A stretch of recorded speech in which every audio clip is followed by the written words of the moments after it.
예, 안녕하세요. 오늘은 인스타 브레인이라는 책에 대해서 리뷰 요약해 보도록 하겠습니다. 저자는 안데르스 한센이고요. 신경과 전문의입니다. 이 책은 주로 스마트폰 사용 환경의 문제점에 대해서 다룬 책입니다. 뇌과학, 진화생물학, 심리학에 기반하여 그리고 자신 또는 자녀들의 스마트폰 사용이 걱정되는 분들이 읽으시면 좋다고 보여집니다. 1장 우리 뇌는 아직도 수렵 채집인이다. 감정은 생존 전략입니다.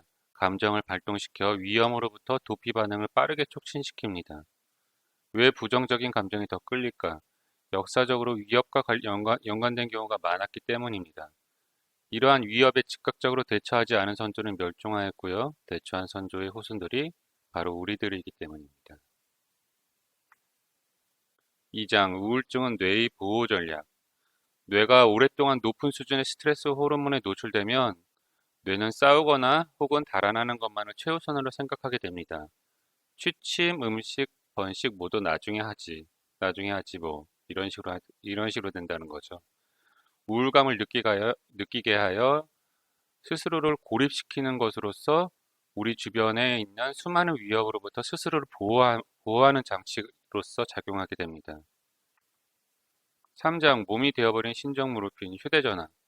당신이 최대한 많은 시간과 관심을 쏟도록 우리는 어떻게 하고 있을까? 우리는 인간 심리의 취약점을 이용하고 있다. 약간의 도파민을 투여하는 것이다. 숀 파커, 페이스북 전 사장 겸 창업 멤버. 통계적으로 우리는 하루에 2600번 휴대전화를 만진다고 합니다. 도파민은 여기에 집중해라고 말하기 위해서 분비되고요. 그 스마트폰과 연관되어 있고 당연하게도 다른 활동도 그렇지만 스마트폰도 도파민 수치를 높입니다. 주변 환경에 대해 더 많이 할수록 생존 확률이 높아진다. 그러므로 그것을 하기 위해서 도파민 보상을 하게 되죠. 즉, 현재 우리도 뉴스, 메일, SNS를 통해서 새로운 정보를 입수하게 되면 도파민 보상을 받게 됩니다. 페이스북 좋아요 버튼의 개발자는 페이스북과 스냅챗이 헤로인과 맞먹을 정도로 중독성이 있다고 판단했다고 말을 했고요. 4장, 집중력을 빼앗긴 시대 똑똑한 뇌 사용법. 사람들은 멀티태스킹을 잘 할 수 없고 만약 잘한다고 말하는 사람이 있다면 자신을 속이고 있는 거죠. 얼 밀러, MIT 신경과학부 교수. 책의 내용을 읽어보자면은 뇌는 하나의 작업에서 다른 작업으로 넘어갈 때 전환기가 있는데 넘어간 다음 작업으로 주의력이 바로 따라오지 못하고 조금 전까지 하던 일에 여전히 남아있게 됩니다. 이를 주의 잔류물이라고 합니다. 이메일을 단 몇 초 동안 보는 거라고 생각하지만 실제로는 이메일을 본 시간보다 더 많은 시간을 대가로 지불하게 되는 것입니다. 한 연구에 따르면 초점을 바꾼 이후 뇌가 다시 100% 임무에 집중할 때까지 수분의 시간이 걸린다고 합니다. 이처럼 멀티태스킹 할 때는 작업 전환에 드는 비용이 굉장히 많이 드는 거죠. 5장 우리의 시간을 훔쳐가는 강력한 용의자. 사우디의 연구자들이 천여 명을 추적한 결과 휴대전화 의존도와 우울증 사이에 강력한 상관관계가 관찰되었습니다. 중국에서는 휴대전화를 많이 사용하는 대학생들이 더 외로움을 느끼고 자신감이 저하되고 우울했다고 하고요. 오스트리아에서는 우울증을 겪는 사람들이 휴대전화를 극도로 빈번하게 사용한다는 사실을 알아냈습니다. 휴대전화를 내려놓는 디지털 디톡스가 기분에 좋은 영향을 미친다는데 3명 중 2명이 동의하지만 실천율은 이에 못 미치는 30%에 불과하고요. 휴대폰의 블루라이트는 멜라토닌 수준을 억제해서 생체 시간을 2~3시간 이전으로 되돌립니다. 즉 잠을 잘 못 자게 만드는 거죠. 그리고 침실에 휴대전화를 둔 아이들이 그렇지 않은 아이들보다 1시간이나 덜 잔 것으로 나타났습니다. 6장 SNS를 끊고 기분이 나아진 사람들. 비교는 기쁨을 앗아간다. 시어도 루즈벨트. 대화의 8~90%는 자기 이야기나 뒷담화입니다. 인간은 사회적인 동물로서 페이스북 성공의 원인이 바로 여기에 있습니다. 하지만 왜 SNS를 많이 할수록 우울한 걸까요? 정신건강에 SNS가 영향을 미치는 정도는 사회적 계층 속에서 차지하는 자신의 지위가 중요한 메커니즘으로 작용합니다. 즉, 사회적 지위가 높은 사람들의 경우에는 SNS를 하면서 만족도가 높았고요. 그렇지 않으면 SNS를 하면서 만족도가 낮았다는 거죠. 원숭이 무리의 우두머리 수컷은 지위가 낮은 다른 원숭이보다 2배 가까이 세로토닌 수치가 높았다.